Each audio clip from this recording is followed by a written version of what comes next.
Bon écoute, je crois qu'il faut qu'on parle, toi, moi, tu vois, tous les deux, parce que j'ai eu vent d'une rumeur qui me blesse profondément.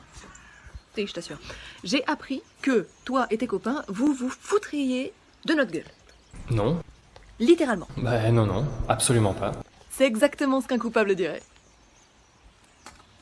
Ok, donc je note, il n'a absolument rien à dire pour sa défense. Rien. Bonjour à tous, j'espère que vous allez bien. Aujourd'hui, j'avais envie d'aborder une phrase qu'on a tous déjà entendue. Alors si on est cavalier, c'est certain, et si on est gardien d'un animal, c'est à peu près sûr aussi. J'ai nommé le fameux, le grandiose, il se fout de ta gueule. Et puis alors pas qu'un peu, hein, non, il se fout bien de ta gueule là en fait. C'est une expression qui est hyper humaine, du coup je vous ai fait une liste pour vous partager mon avis et puis vous dire à mes yeux ce qu'il en est réellement dans ces cas-là. Petit 1, il se fout pas de ma poire, hein, il me donne son avis et il me partage ses envies. Alors en tant qu'humain, on n'est pas toujours très doué pour comprendre que dans une relation entre deux, il y a justement la notion de deux. Donc on n'a pas toujours forcément la même motivation, on n'a pas toujours forcément le même avis sur le même sujet, et c'est important de savoir s'écouter l'un et l'autre. Un leader, c'est pas un tyran, c'est justement quelqu'un qui a la capacité d'écouter, la capacité de s'adapter et de prendre les décisions qui sont justes. Donc ça veut pas dire qu'il faut céder à chaque fois et plier devant les demandes de l'autre, mais c'est réciproque en fait, il faut pas être borné. Tout ça en demeurant dans le respect mutuel et en encourageant justement ce respect mutuel. Petit exemple personnel, mon cheval, il se laisse toujours attraper au pré. C'est comme ça, il est comme ça, il se laisse attraper, point barre. Et la semaine dernière, j'avais prévu d'aller faire une balade et il a commencé à galoper dans tous les sens. Mais alors vraiment comme un fou, quoi. Ça partait complètement en live. Il s'est même pris 2 tôles, je crois, en tout, parce que ça glissait, donc forcément quand tu négocies un virage... avec la vitesse, ça passe pas toujours comme tu t'y attendais. Enfin bref, c'est pas la question. Et donc du coup, qu'est-ce que j'ai fait à ce moment-là ?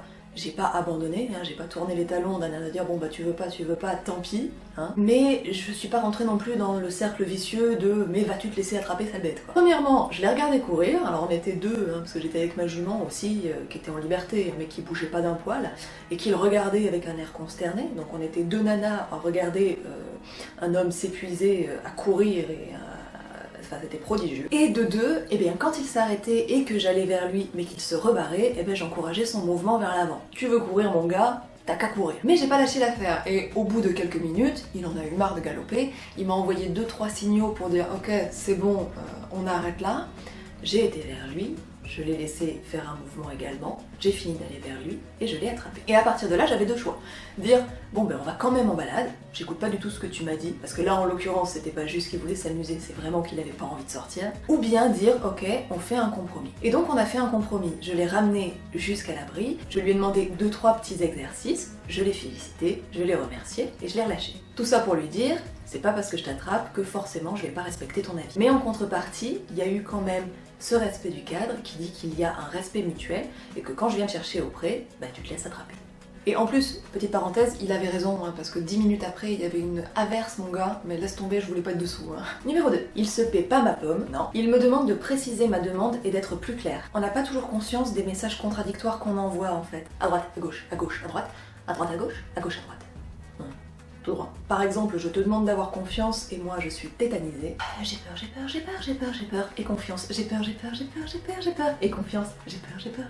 Ou encore, je tire sur les rênes, mais je te demande quand même d'avancer. Hein. J'ai pas vraiment envie de le faire, mais bon, il y a le coach qui demande de le faire, donc du coup, fais-le toi. Hein, vas-y, j'essaye de te motiver, mais j'y crois pas moi-même. Donc voilà, être plus clair, préciser sa demande, être clair et précis en fait dans ce qu'on veut. 3. Il me prend pas pour un radis, il me demande d'être plus déterminé et plus ferme dans ce qui est demandé, sans pour autant devenir violent et disproportionné. Hein. En gros, c'est bon, est-ce que t'es sûr que je dois faire ça? Parce que si vraiment t'es pas sûr, je vais pas me fatiguer, hein, on va pas se mentir. Apprentissage de l'alignement, de la fermeté et de la justesse. Bonjour. Petit 4. Il teste le cadre dans lequel il peut évoluer et il remet en question tout ce qui est demandé. Qu'est-ce qui est permis, qu'est-ce qui ne l'est pas, enfin la base quoi, hein, faut savoir à quoi s'en tenir. C'est comme les enfants, c'est pareil. Petit 5. Il rigole pas avec ses copains, oui, je suis à court de fruits et légumes. Il révèle une émotion que j'ai ou il appuie sur un point sensible. Faut-il encore accepter de se l'avouer, hein. Petit 6. Il me vend pas des prunes, eh ben ouais, il m'en restait une. Il est possible qu'il soit déconcentré ou occupé par une information que moi je capte pas. Des douleurs physiques qui lui appartiennent ou des émotions aussi qu'il peut avoir, un copain qui va pas bien, quelque chose qui fait que dans son quotidien, c'est un petit peu chamboulé, bouleversé, ou alors juste un bruit, une odeur, un élément perturbateur quelconque, y compris moi, hein, avec mes émotions conflictuelles, avec peut-être un manque d'équilibre sur ma selle, etc. quoi. C'est vaste. Bref, tout ça pour dire qu'il se fout pas de ta gueule. Hein. Parce que dire ça, non seulement c'est humain, mais en plus ça énerve, mais ça énerve grave. Et être énervé quand on est en contact avec un animal, c'est pas la bonne option, jamais. Et en plus, si on te dit qu'il se fout de toi, ça voudrait dire que fondamentalement, il a vraiment envie de bien t'emmerder. Or, c'est pas du tout dans ses intérêts de t'emmerder pour t'emmerder, quoi. Alors du coup, la question c'est, de quoi il s'agit?